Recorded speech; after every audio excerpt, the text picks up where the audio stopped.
అందరికీ నమస్కారం అండి. ఈరోజు ఈ వీడియోలో మనకి 2024 సంవత్సరంలో రక్షాబంధన్ పండుగ ఎప్పుడు వచ్చింది, ఏ తేదీని జరుపుకోవాలి, రాఖీ ఏ సమయంలో కట్టాలి, రాఖీ కట్టేటప్పుడు ఏ మంత్రాన్ని చూపించాలి, భద్రముహూర్తం అంటే ఏమిటి, భద్రముహూర్తం ఈ సంవత్సరం ఉందా లేదా, ఉంటే ఈ సమయంలో రాఖీ కట్టవచ్చా లేదా, ఇలా పూర్తి సమాచారం అంతా కూడా ఈ వీడియోలో అయితే నేను మీకు అందిస్తానండి. అందుకని వీడియోని ఎవరు కూడా ఎక్కడ కూడా స్కిప్ చేయకుండా చివరి వరకు అయితే చూడండి. ప్రతి సంవత్సరము కూడా మనం రాఖీ పండుగను శ్రావణ మాసంలో వచ్చే పౌర్ణమి తిథి రోజున అయితే జరుపుకోవాలండి. ఈ రాఖీ పండుగ విశిష్టత ఏమిటి అని అంటే ప్రతి సోదరి కూడా తమ సోదరులకు ఒక ఎరుపు రంగు దారాన్ని చేతికి రక్షగా అయితే కడుతూ ఉంటారండి. ఎందుకు అని అంటే ప్రతి సోదరి కూడా తమ సోదరులు తమకు జీవితాంతము కూడా రక్షగా ఉండాలని కోరుకుంటూ ఒక నమ్మకంతో ఈ రాఖీని అయితే కడుతూ ఉంటారండి. ఈ రక్షాబంధన్ గురించి రకరకాల పురాణ కథలు అయితే ఉన్నాయండి. ద్రౌపదీదేవి శ్రీకృష్ణుడికి రక్షాబంధన్ కట్టిందని, అలాగే పార్వతీదేవి శ్రీ మహావిష్ణువుకి ఈ రక్షాబంధన్ కట్టిందని, అలానే బలి చక్రవర్తికి శ్రీ మహాలక్ష్మీదేవి రక్షాబంధన్ కట్టి తన భర్తను వైకుంఠానికి తీసుకుని వెళ్ళిందని పాతాళ లోకం నుండి,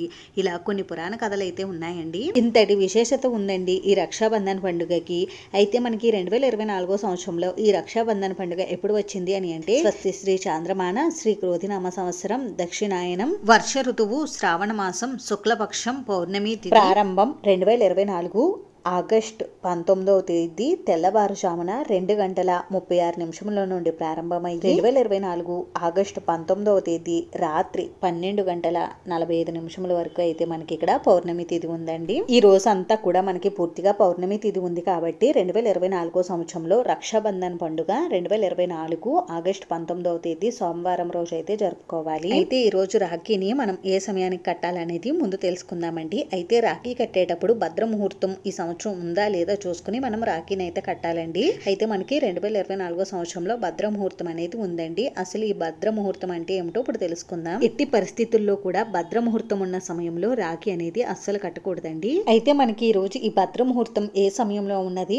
అనేది ముందు తెలుసుకుందామండి. ఆగస్టు 19వ తేదీ సోమవారం తెల్లవారుజాము నుండి మధ్యాహ్నం 1:30 వరకు మనకి ఇక్కడ భద్రముహూర్తం అయితే ఉందండి. కాబట్టి ఈ సమయంలో మీరు ఎట్టి పరిస్థితుల్లో కూడా మీ సోదరులకు రాఖీ అనేది కట్టకూడదు. ఎందుకంటే ఈ భద్రముహూర్తంలో ఏ పని ప్రారంభించినా అశుభ ఫలితాలే ఉంటాయని అయితే చెప్తారండి. కాబట్టి రాఖీని భద్రముహూర్తంలో కట్టకండి. అంతేకాకుండా రావణాసురుడి చెల్లెలు శూర్పణఖ రావణుడికి ఈ భద్రముహూర్తంలోనే రక్షాబంధన్ చేసిందంటండి. అందుకని ఈ భద్రముహూర్తం ఉన్న సమయంలో రాఖీ కట్టకండి. ఈ భద్రముహూర్తం ఉన్న సమయంలో రాఖీ అనేది కడితే ఏడాది పాటు ఎడబాటు, పైగా ఏ శుభకార్యాలు చేసినా సరే అంత మంచి ఫలితాలు ఇవ్వమని బ్రహ్మదేవుడు శాపమంటండి. ఎందుకు ఈ భద్రముహూర్తంలో శుభకార్యాలు జరపరు అని అంటే దాని గురించి కూడా మనకి పురాణాలలో ఒక చిన్న కథ అయితే ఉందండి. దాని గురించి కూడా మీకు ఇప్పుడు వివరిస్తాను. సాక్షాత్తు సూర్య భగవానుడు కుమార్తె ఈ భద్రమాత. అంటే సూర్య భగవానుడు ఛాయాదేవికి జన్మించిన సంతానమే ఈ భద్రమాత. అంటే సాక్షాత్తు శనిదేవుడి సోదరి. ఈ భద్రమాత ఆకారం చూడడానికి చాలా భయంకరంగా అయితే ఉంటుంది.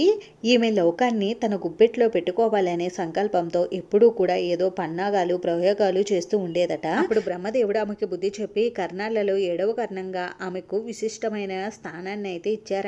భద్రాదేవి నిత్యము 3 లోకాల్లో అయితే సంచరిస్తూ ఉంటారంట. అంటే పాతాళ లోకం, భూలోకం, స్వర్గలోకం, ఈ 3 లోకాలలో ఎక్కువగా సంచరిస్తూ ఉంటారంట. ఈ భద్రామాత ఎక్కడైతే సంచరిస్తూ ఉంటుందో ఆ సమయంలో ఎటువంటి శుభముహూర్తాలు జరపకూడదంటండి. ఈ సమయంలో ఏ శుభకార్యం చేసినా సరే అశుభ ఫలితాలనే ఇస్తాయట. అందుకని మన పురాణాల ప్రకారం ప్రతి సంవత్సరం కూడా ఈ భద్రముహూర్తంలో ముఖ్యంగా రాఖీ కట్టడం అనేది మంచిది కాదని అయితే చెప్తూ ఉన్నారు. కాబట్టి ఆగస్టు 19వ తేదీన మనం మధ్యాహ్నం 1:30 వరకు రాఖీ అనేది సోదరులకు కట్టకూడదండి. అయితే ఈ రోజు రాఖీని మరి ఎప్పుడు కట్టాలి అని అంటే మధ్యాహ్నం 1:30 తర్వాత నుండి రాత్రి 11:31 వరకు మీరు ఏ సమయంలోనైనా రాఖీ అనేది కట్టవచ్చండి. ఈ రోజు అమృత గడియలు వచ్చేసి మనకి రాత్రి 10 గంటల నుండి 11:30 వరకు అయితే ఉన్నాయండి. మీరు ఈ సమయంలోనైనా రాఖీ అనేది కట్టుకోవచ్చు. ఇంకా ఈ రోజు మీరు మీ సోదరులకు రాఖీ కట్టేటప్పుడు ఈ చిన్న మంత్రాన్ని అయితే చదువుకుని మీరు రాఖీ అనేది కట్టండి. ఏనబద్దో బలిరాజా దానవేంద్రో మహాబలహ తేనత్వం అభిబద్నామి రక్షే మాచల మాచల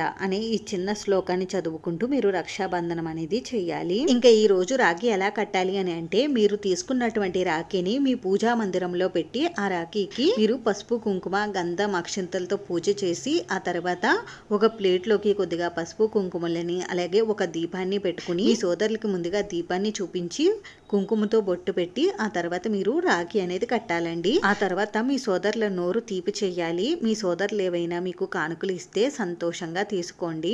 రాఖీ పండుగ రోజు రక్షాబంధన్ అయితే ఈ విధంగా చేసుకోవాలండి. ఇంకా రాఖీ కట్టిన తర్వాత మీ సోదరులు మీకంట పెద్దవారు అయితే వారి దగ్గర మీరు తప్పకుండా ఆశీర్వాదం తీసుకోండి. ఒకవేళ మీ సోదరులు మీకన్నా చిన్నవారైతే వాళ్ళను మీ దగ్గర ఆశీర్వాదం అనేది తీసుకోమనండి. ఈ విధంగా రక్షాబంధన్ రోజు ఆ చెల్లెళ్ళు అన్న తమ్ములకు రాఖీనైతే కట్టుకోవాలి. అంతేనండి, చూసారు కదా. ఈ వీడియో మీకు నచ్చితే ప్లీజ్ లైక్ చేసి షేర్ చేసి సబ్స్క్రైబ్ చేసుకోండి. Thanks for watching.